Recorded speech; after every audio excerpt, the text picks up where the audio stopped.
amazina ganjye ni Aarone Ainomugisha, aspiring district councillor Gashonjo sub-county Kirubura district 2026-31 kandi igikorwa cy'isongore cya Rise Against Poverty Organization rwa Uganda.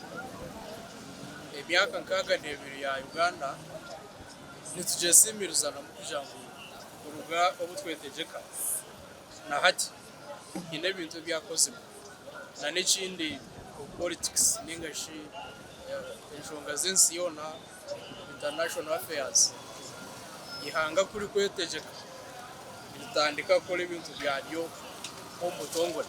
So ejo ni achievement mpango ka Uganda as part of Africa, but hakiri mu bwere population abantu babukurengo bukikorwa ku 105 abinji tiba kutunga cha mushana, tiba kutunga cha kiro, tiba kutunga breakfast oyine percent nerenga cyanana n'eminyeto abinji tibinde miruko oyina abana binji nibashoma bahendra universities abakubira nibaza kugira icyo bakora kwetungura kandi bagaruka mu bantu bashaka batashomira kugira abana binji nibatandika P7 baza kweza senior 4 bacendera, baza kuka senior 6 bacendera, aba university nabo baheza urugwe mirimo kandi ubu government negira ngo ogwegese bweyonjira. So nebintu binde kuba nikorwa ekinde kikuru tukujaguza emyaka nkaga n'ebiri yo kwetegeka obuherezo kukombantu abashobozi nkitwe n'abandi twabonshashore imishoro kugira ngo services the revenue should be cascaded back and reflect esente zikushashurwa nk'imishoro zigarucho mbantu services ebyamagara eby'inguto n'ebindi echaha muheru corruption obushomanguzi.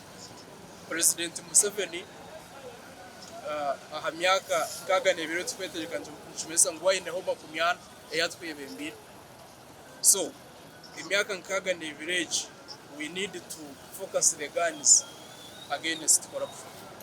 So tutekateka twaza kujaguza imyaka nkaga n'eshatu next year okwa okwikumye biro mwende 2025 tutekateka ngo tube twarebera achievement bank ukubandisa ubushomanguzi.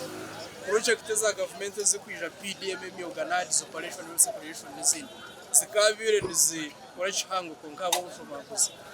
Sente nyinji niziboro mabondo gabace hata bace bavuge motoka nonji bashomisa abana babo abinji babonabo unganyenda kuhendra nimba hamisa tukujaguze myaka nkaga n'ebiri yo kwetegeka ka Uganda imwe abashomanguzi abace n'umwe kwiba abinji bakabonabona nimwe muri kubi abo kuba toli kubasa kutunguka hacaro kandi abakwe kwingurize barya bo kimesa kubaranyigwe munonga babonabona banyangano abana babo n'abantu babo bona nibije kwekora mu murimo batahera by'ubwiga bya batwechereza. So tutekateke munonga abantu binji okubaje okusinga abantu babaje kubaje aza binji bakanyangana.